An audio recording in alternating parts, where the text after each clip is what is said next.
साथियों नमस्कार।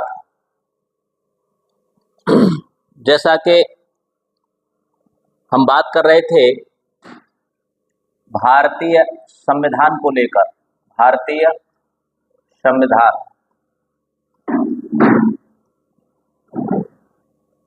ठीक। तो आज हमने इसके बारे में कई सारी बातें कर ली थी भारतीय संविधान को लेकर। एक तो हमने संविधान का विकास देख लिया था, फिर हमने संविधान की विशेषताएं देखी, फिर हमने इसके भाग देखे, फिर हमने इसकी अनुसूचियों पर बात की। आज हम बात करते हैं संविधान की प्रस्तावना। संविधान की प्रस्तावना, तो जो मूल टॉपिक है वो है भारतीय संविधान, और इसमें जो सब टॉपिक है वो है संविधान की प्रस्तावना। संविधान की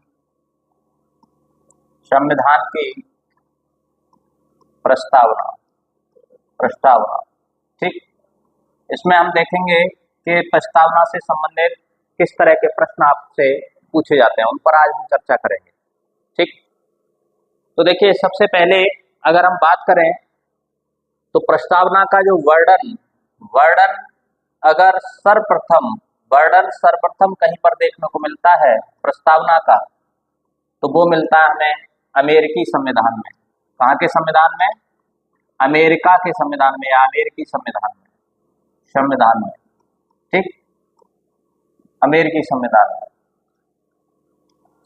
अब हम दूसरा प्रश्न अगर हम देखें तो भारत में जो प्रस्तावना है अगर हम बात करें तो वो कहाँ से ली गई है? तो वो ली गई है अमेरिका के संविधान से, अमेरिका के संविधान से, ठीक है।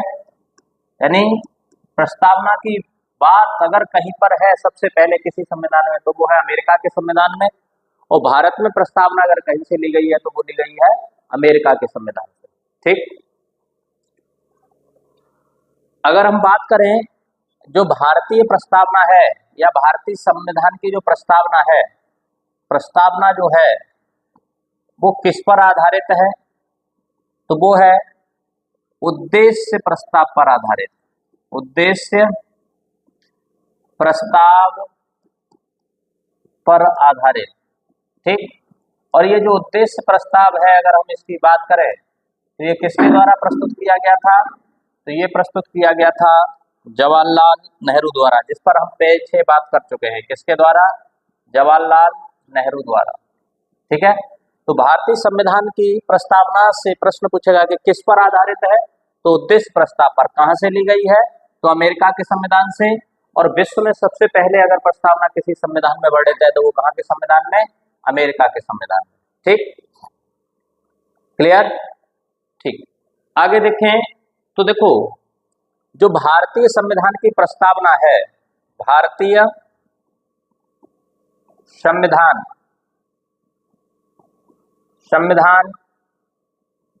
की प्रस्तावना अगर हम बात करें तो इसके मुख्यतः चार आधार हैं, मुख्यतः चार आधारों पर आधारित है, या चार आधार पर, या इसके मुख्यतः चार आधार हैं, ठीक। कौन कौन से? ठीक है। तो सबसे पहला जो आधार है अगर हम उसकी बात करें, सबसे पहला अगर हम आधार देखें कि भारतीय प्रस्तावना का कौन सा सबसे पहला आधार है, तो वो जो सबसे पहला आधार है वो है संविधान के अधिकार का स्रोत क्या है। संविधान के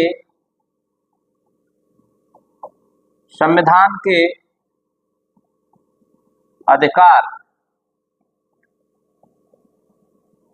का स्रोत क्या है, यानी इसका मतलब है कि संविधान में जो अधिकार दिए गए वो कहां से लिए गए, ये सारी चीजें हमें कौन बताता है? भारतीय संविधान की प्रस्तावना बताती है, ठीक। दूसरा जो आधार है अगर हम बात करें तो प्रस्तावना ही हमें बताती है कि भारतीय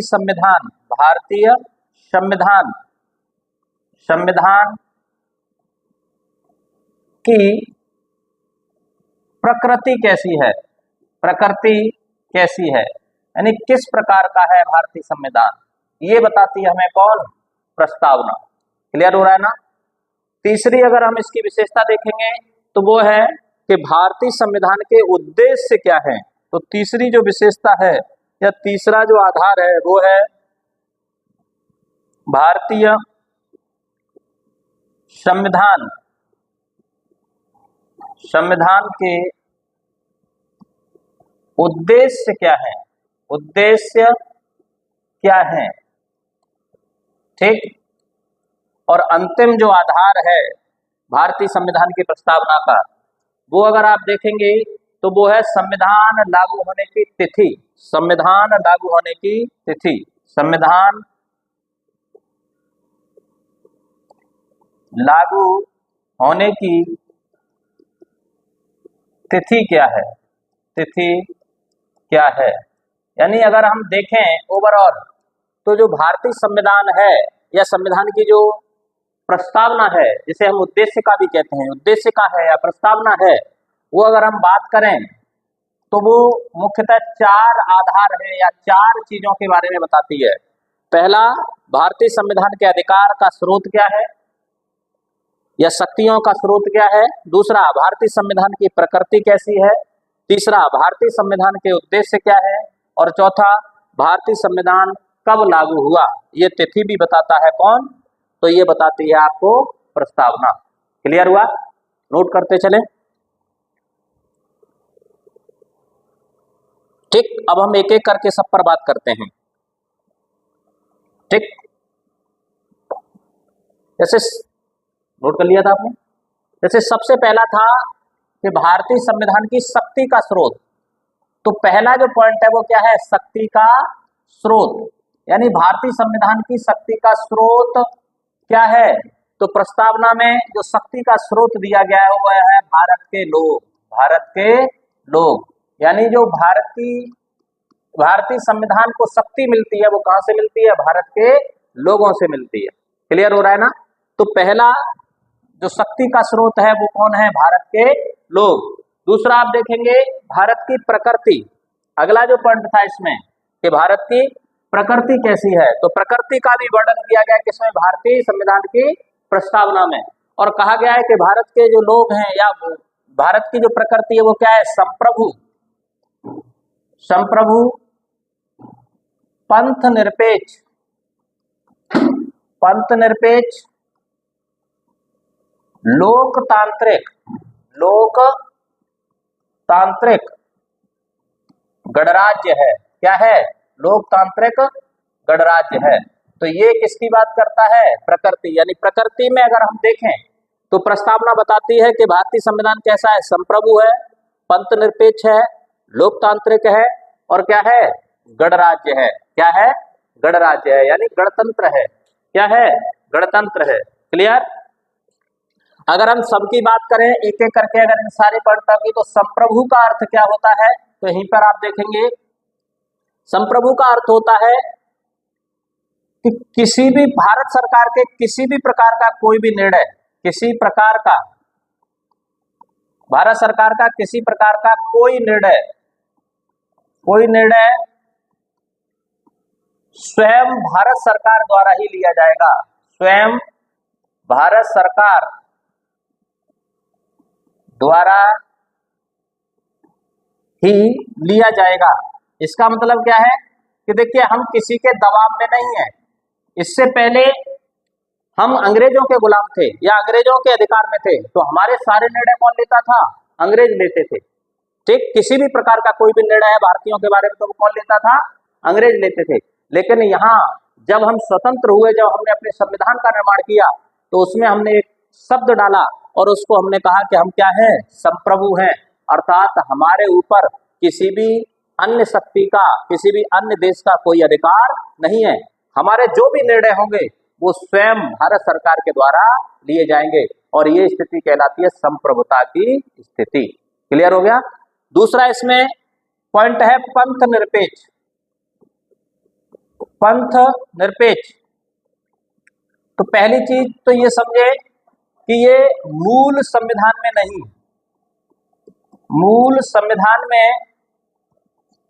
मूल संविधान में इस शब्द का वर्णन नहीं, शब्द का वर्णन नहीं।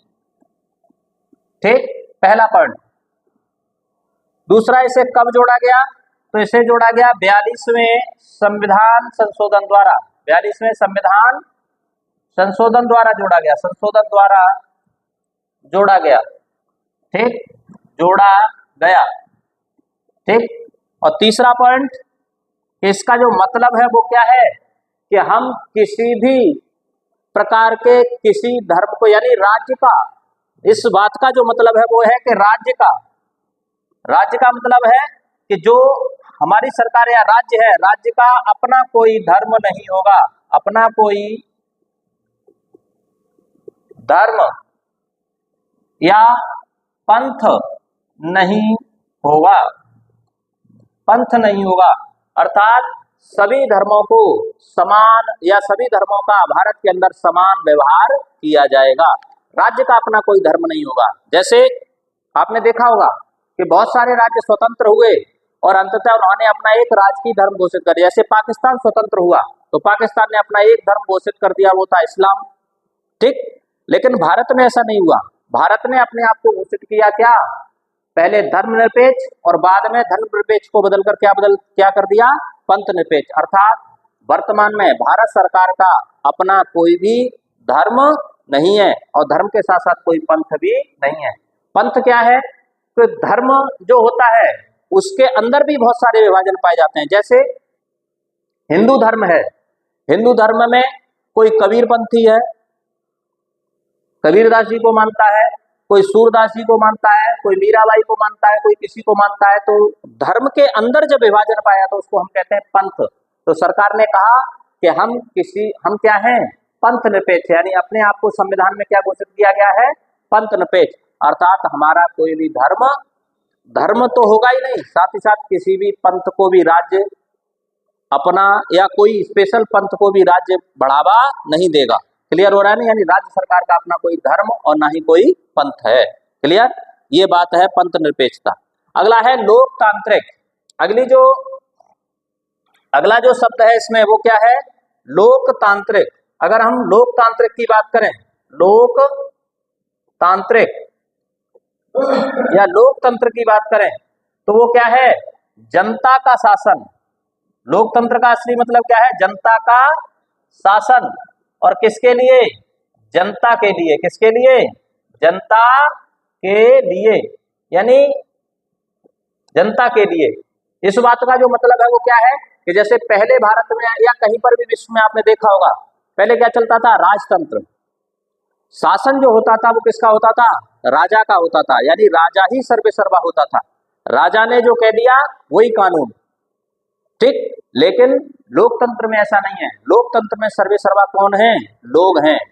लोग जिनको चुनकर भेजेंगे वो एक तरह से हमारे ऊपर शासन करें, यानी वो सरकार का अंग होंगे। और वही लोग फिर किसके लिए कानून बनाएंगे? लोगों के लिए कानून बनाएंगे। और वो कानून किस पर लागू होंगे? लोगों पर लागू होंगे। इसीलिए इसको कहा जाता है जनता का शासन। किसके लिए? जनता के लिए। क्लियर हुआ? ठीक, अगला शब्द है इसमें क्या? गणराज्य। अगला शब्द क्या है? गणराज्य, या फिर इसी को कहते हैं गणतंत्र। क्या कहते हैं? गणतंत्र। ठीक, तो जो भारत है, भारत की जो स्थिति है वो क्या है? गणराज्य की है या फिर गणतंत्र की है। इसका मतलब क्या है? गणतंत्र का सीधा मतलब यह है कि जो राज्य प्रमुख होगा, राज्य प्रमुख होगा, हमारा जो राज्य प्रमुख होगा, यानी राज्य प्रमुख हमारा कौन है? वो है राष्ट्रपति। कौन है? राष्ट्रपति। यानी जो हमारा राज्य प्रमुख है वो कौन है? राष्ट्रपति। तो राष्ट्रपति का जो चुनाव होगा, राष्ट्रपति का क्या होगा? तो चुनाव होगा, या राष्ट्रपति का जो चुनाव होगा वो जनता द्वारा किया जाएगा। किसके द्वारा? जनता द्वारा किया जाएगा। अर्थात कहने का मतलब यह है कि जो राज्य का प्रमुख होगा वो वंशानुगत नहीं होगा, यानी राजा का बेटा ही राजा नहीं होगा, बल्कि राजा का हर बार क्या किया जाएगा? चुनाव किया जाएगा। राष्ट्र के प्रमुख का हर बार क्या किया जाएगा? चुनाव किया जाएगा। और जनता जिसे राष्ट्र प्रमुख के रूप में चुन लेगी वही अंततः कौन होगा? राज्य का प्रमुख होगा। और यह स्थिति कहलाती है कौन सी स्थिति? गणराज्य या गणतंत्र की स्थिति। क्लियर हुआ? ठीक ठीक, आगे देखें। तो हमने दो चीजें जान ली इसमें, और दो चीजों के बारे में भी डिटेल में जान लिया हमने। इसमें संविधान का अधिकार का स्रोत जान लिया, भारतीय संविधान की प्रकृति जान ली। अब भारतीय संविधान के उद्देश्य क्या हैं? अब बात करते हैं भारतीय संविधान के उद्देश्य। भारतीय संविधान के उद्देश्य, ठीक। तो उद्देश्य के संदर्भ में अगर हम देखें तो भारतीय संविधान न्याय प्रदान करता है। पहला उद्देश्य में वो क्या करता है? न्याय की बात करता है। और कितने प्रकार के न्याय की बात करता है? तो 3 प्रकार के न्याय की बात करता है। यानी प्रस्तावना में जो उद्देश्य है वो उनमें सबसे पहला जो उद्देश्य है वो क्या है? कि न्याय प्रदान करना। और न्याय की अगर हम बात करें तो कितने प्रकार के न्याय? 3 प्रकार के न्याय प्रदान करने की बात करता है। और वो 3 प्रकार के न्याय कौन कौन से हैं? तो वो हैं सामाजिक,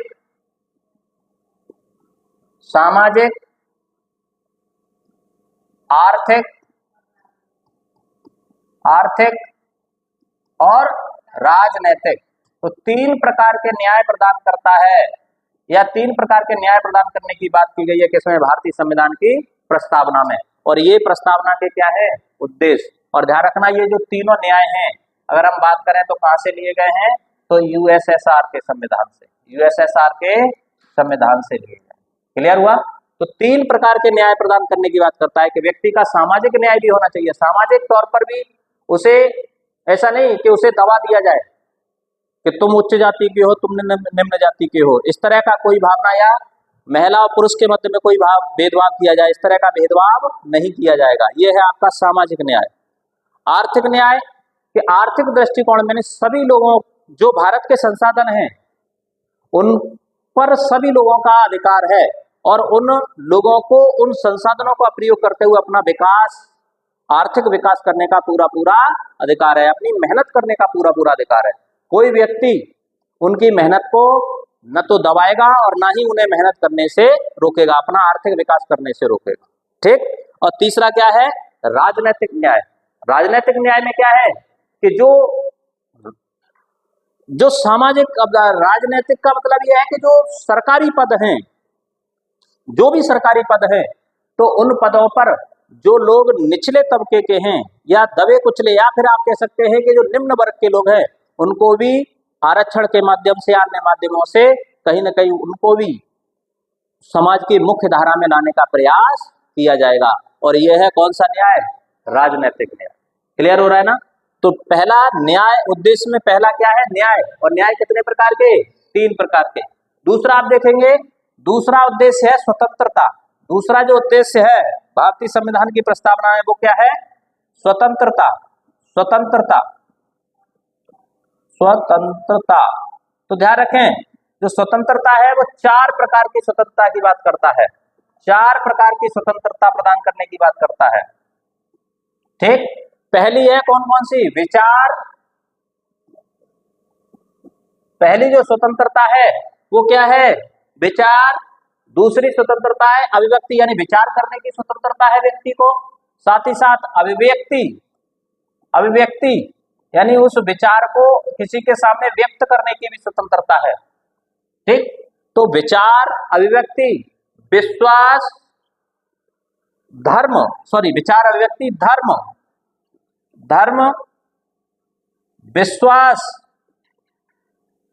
विश्वास व उपासना की स्वतंत्रता, उपासना की स्वतंत्रता। तो आप देखेंगे 4 प्रकार की स्वतंत्रताओं का वर्णन किया गया है। ठीक। कौन कौन? हाँ ठीक है, विश्वास व उपासना वो एक ही में मान ली जाती है, वैसे 5 हो जाती है। तो 4 प्रकार की स्वतंत्रता है। एक तो व्यक्ति को विचार करने की स्वतंत्रता है। ठीक। कोई विचार करने से नहीं रोकेगा, और आपके मन में अगर कोई विचार आया है तो उसे अभिव्यक्त करने की भी आपको क्या है? स्वतंत्रता है। और अगर आप किसी धर्म को मानने वाले हैं, भारत में जितने भी धर्म हैं विश्व में, उन धर्मों में से आप किसी भी धर्म को मानने वाले हैं तो उस धर्म को मानने की भी आपको क्या है? स्वतंत्रता है। ठीक। आपको कोई नहीं रोकेगा। हाँ, ऐसा नहीं है कि आप उस धर्म की आड़ में कोई अधर्म कार्य करने लगे तब आपको रोक दिया जाएगा, या ऐसा कार्य करने लगे जिससे समाज को हानि हो, तो फिर आपको रोक दिया जाएगा, लेकिन नॉर्मल तौर पर आपको किसी भी धर्म को मानने का पूरा पूरा अधिकार है, पूरी पूरी स्वतंत्रता है। और साथ ही साथ जब आपने वो धर्म मान लिया है तो उस धर्म में विश्वास करने और उसकी उपासना पद्धति यानी पूजा पद्धति को भी अपनाने का पूरा पूरा अधिकार है। और ये आपकी क्या है, स्वतंत्रता है। और स्वतंत्रता कहां पर दी गई है, उद्देश्य के अंतर्गत। और उद्देश्य किसके, प्रस्तावना के। क्लियर हो रहा है ना। तो प्रस्तावना का दूसरा उद्देश्य है स्वतंत्रता, और स्वतंत्रता में 4 प्रकार की स्वतंत्रता आपको दी गई। कंफर्म, ठीक। अगला आप देखेंगे, अगला है समानता या समता। अगली जो उद्देश्य है वो क्या है, समानता या समता। अगला जो आपका उद्देश्य है वो है आपका समानता या समता। इसको हम कह सकते हैं समानता, समानता या फिर समता। तो अगर हम समानता या समता की बात करें तो आप देखेंगे कि आपको 2 प्रकार की स्वतंत्र समानता दी गई है, 2 प्रकार की। यानी भारतीय संविधान में 2 प्रकार की समानता या समता दी गई है। कौन कौन सी, तो सबसे पहली प्रतिष्ठा,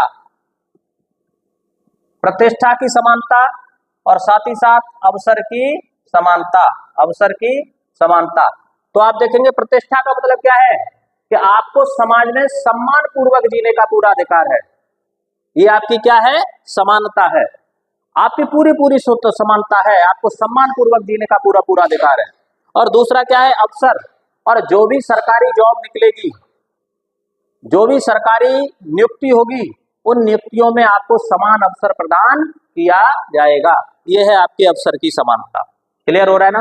तो उद्देश्य 3 प्रकार के उद्देश्य थे, सबसे पहले न्याय, दूसरा स्वतंत्रता और तीसरा समता या समानता।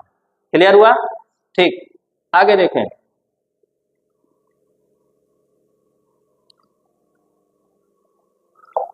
ठीक है। अब अगला क्या है, संविधान लागू होने की तिथि। संविधान लागू होने की तिथि, अगर हम तिथि की बात करें, संविधान लागू होने की तिथि की अगर हम बात करें तो आप देखेंगे भारतीय संविधान में प्रस्तावना की जो अंतिम लाइन है वो कहते हैं कि मिति मार्गशीर्ष, मिति मार्गशीर्ष, ठीक। आज मिति मार्गशीर्ष 26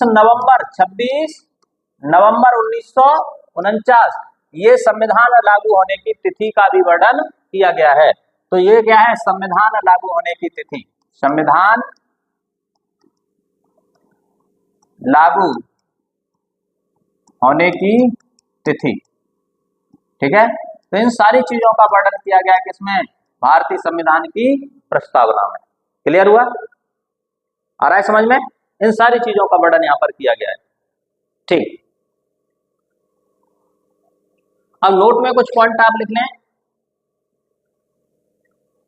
नोट में आप कुछ 2-3 पॉइंट लिख लें जो बेसिकली आपसे प्रश्न पूछा जाता है, फिर हम आगे बात करेंगे। प्रस्तावना से ही संबंधित है ये। तो देखो पहला पॉइंट, प्रस्तावना की जो भाषा है, प्रस्तावना की जो भाषा है अगर हम उसकी बात करें तो वो ऑस्ट्रेलिया के संविधान से ली गई है। कहां से, ऑस्ट्रेलिया के संविधान से, ऑस्ट्रेलिया के संविधान से।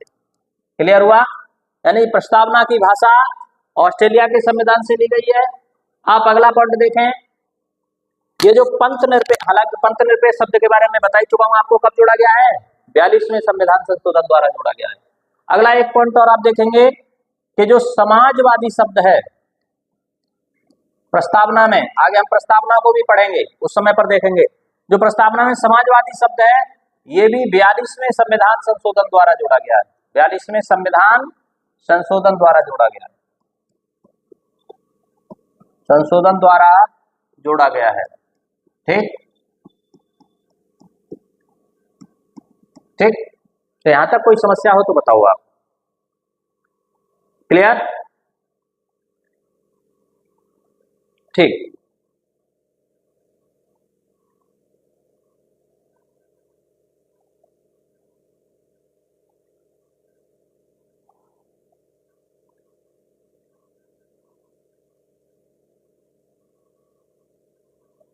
ठीक, अब आप हेडिंग डालें प्रस्तावना के संदर्भ में ही, वो है प्रस्तावना के संदर्भ में कथन। प्रस्तावना के संदर्भ में कथन, प्रस्तावना के संदर्भ में कथन। कुछ कथन कहे गए हैं प्रस्तावना के संदर्भ में, कुछ भिन्न भिन्न विद्वानों ने अपने अपनी वक्तव्य कहे प्रस्तावना के संदर्भ में, तो वहां से भी आपसे प्रश्न पूछे जाते हैं, वो आप देख लेते हैं। ठीक है, तो देखिए जो सबसे पहला कथन है, अगर हम बात करें कि ये जो प्रस्तावना है लोकतांत्रिक गणराज्य का भविष्य फल है।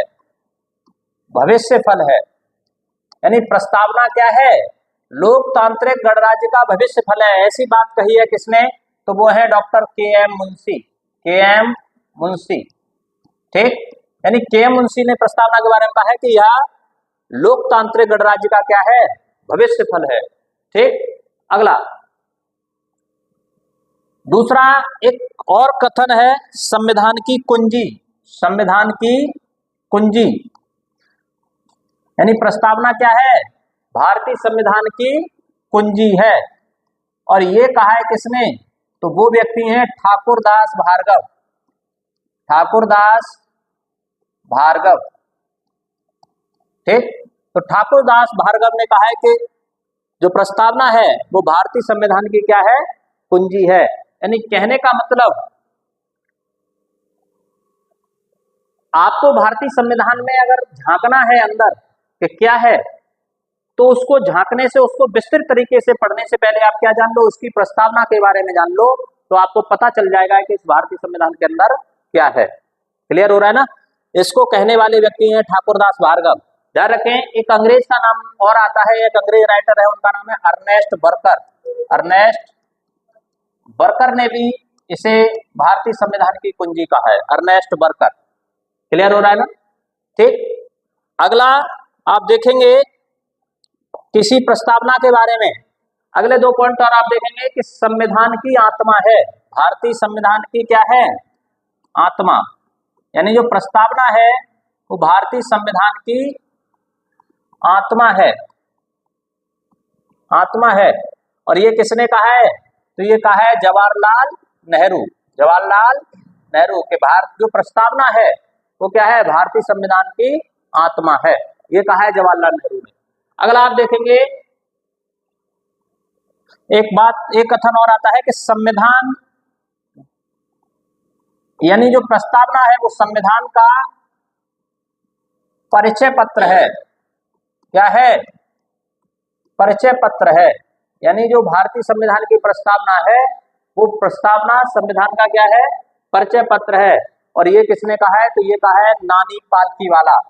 नानी पालकीवाला, और ध्यान रखना ये बहुत बड़े वकील हुए हैं नानी पालकीवाला, तो इनका भी हम आगे जब 42वां संविधान संशोधन या इंदिरा गांधी जी के समय पर देखेंगे, इनके बारे में भी कुछ चर्चा करेंगे थोड़ी बहुत। तो ये प्रस्तावना के संदर्भ में कहे गए कुछ कथन हैं। क्लियर हुआ। ठीक, कोई समस्या किसी को? हाँ बताएं।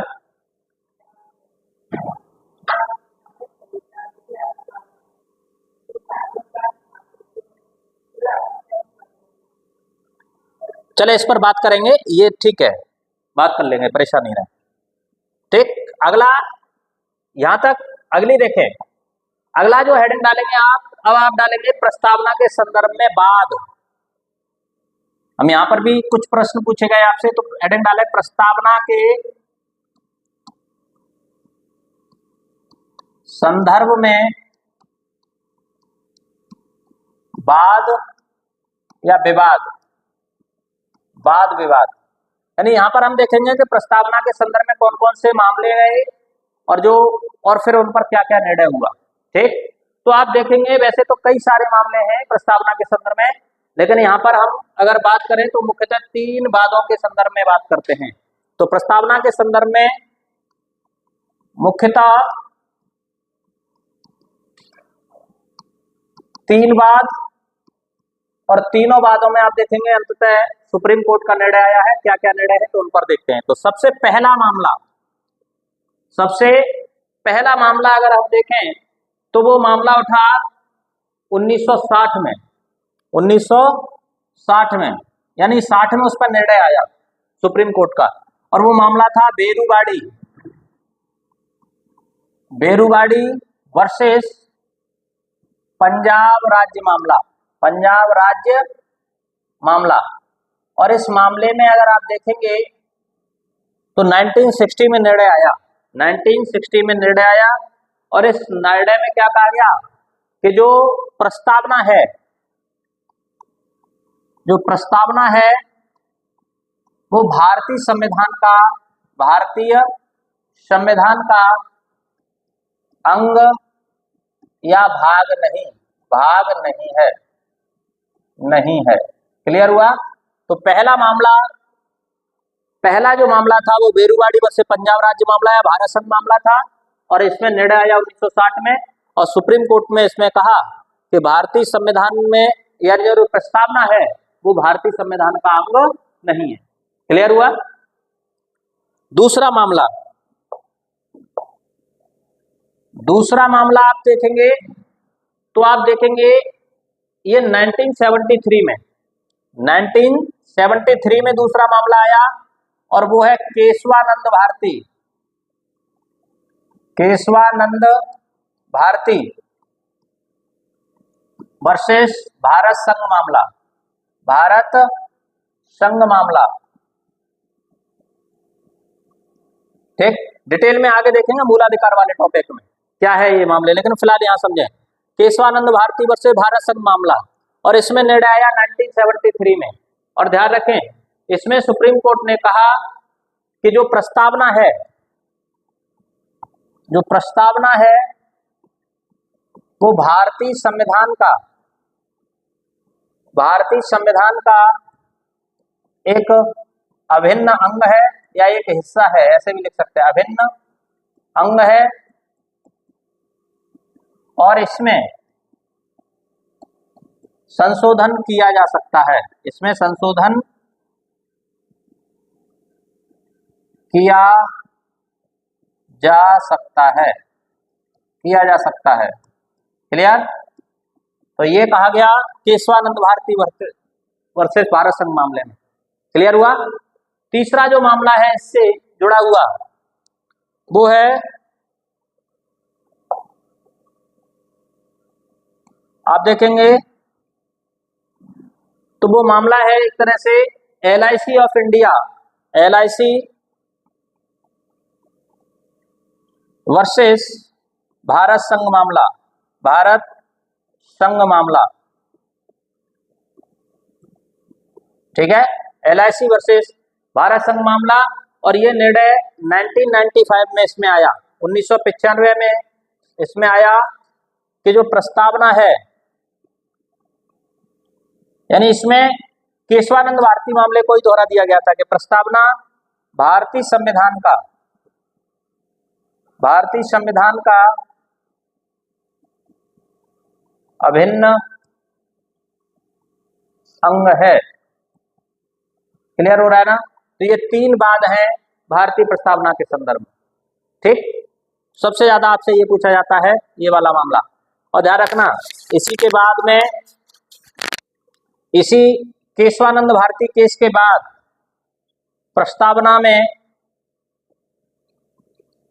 प्रस्तावना में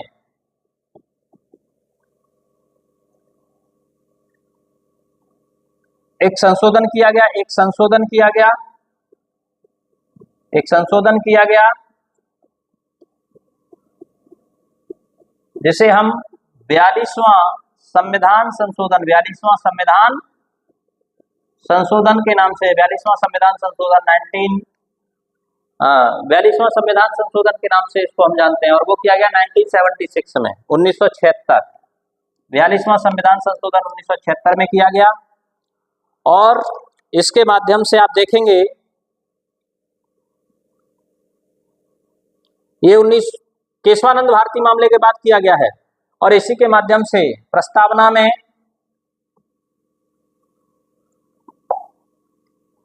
प्रस्तावना में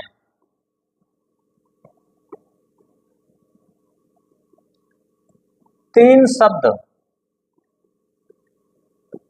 शब्द जोड़े गए। कौन कौन से, उनका विवरण नीचे देख लेते हैं। यानी प्रस्तावना में, भारतीय संविधान की जो प्रस्तावना है उसमें अगर आप देखेंगे तो मुख्यतः तीन शब्द जोड़े गए। ठीक है, कौन कौन से? सबसे पहले समाजवादी, दूसरा पंथ निरपेक्षता। ठीक, तो समाजवादी शब्द जोड़ा गया, पंथ निरपेक्षता शब्द जोड़ा गया और अखंडता, और एक शब्द जोड़ा गया अखंडता। अखंडता शब्द, यानी ये मुख्यतः तीन शब्द जोड़े गए, एक समाजवादी, पंथ निरपेक्षता और अखंडता। और ये कब जोड़े गए? 42वें संविधान संशोधन द्वारा। कब जोड़े गए? 42वें संविधान संशोधन द्वारा। तो अभी तक एकमात्र संशोधन है प्रस्तावना में, वो कौन सा है? केवल एक बार संशोधन किया गया, वो है 42वां संविधान संशोधन। क्लियर हुआ?